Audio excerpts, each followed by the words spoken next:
পশ্চিম মেদিনীপুরে চন্দ্রকোনার দিকে এবার নজর রাখবো, কারণ সেখানে আশ্রমের ভিতরে মারধর আর মারধরের সিসিটিভি ফুটেজ ভাইরাল হয়েছে। এক মহিলা ভক্তকে মারধর করা হয়েছে। অভিযুক্ত আশ্রমেরই সদস্য প্রশান্ত সেন। পাল্টা মহিলার বিরুদ্ধেও অভিযোগ রয়েছে, বিনা অনুমতিতে ছবি তোলার অভিযোগ।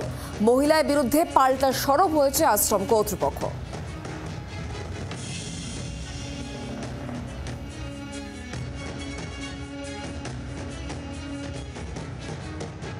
ওনারা আমাকে ডেকেছিলেন যে কোচিং সেন্টার কেমন চলছে দোতলায় সেটা দেখার জন্য, কোথায় বসা হয়, স্টুডেন্টরা কোথায় বসেন, কোথায় টিফিন রাখা হয়, কোথায় বোর্ড লাগানো হয়েছে, এসব। আর জন্মাষ্টমীর পুজোটাও কেমন হবে, গত বছর কেমন হয়েছিল, এই সমস্ত কথা জানার জন্য ওনা আমাকে ডেকেছিলেন। আমি ওখানে উপস্থিত ছিলাম। আমি আমার অবলাকারক চন্দন সেন আর সন্দীপ মল্লিক ছিলেন। আমি ওনাদের সঙ্গে কথা বলছিলাম। কথা বলার পর আমি সাইডে দাঁড়িয়ে আমার নিজের ফোনের দিকে তাকিয়েছি।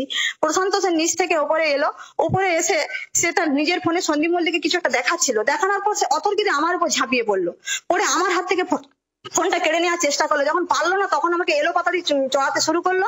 যে চাপড়ের চোটে আমার একটা কানের খোয়া গেছে, আমার ফোনটা মাটিতে পড়ে মাটিটা নষ্ট হয়ে গেছে। আর এই যে চশমা পরেছিলাম আমি, এই যে চশমাটা আমি আর পড়তে পারছি না, ব্যবহার করতে পারছি না। চাপড়ের চোটে এই চশমাটা আমার বেঁকে গেছে। আর এই যে ফোনে স্ক্র্যাচ হয়ে গেছে, ফোনটা মাটিতে পড়ে গেছে। কেন করলো সেটা তো উনি বলতে পারবেন। বাংলার আওয়াজ, বাঙালির আবেগ, জি 24 ঘন্টা।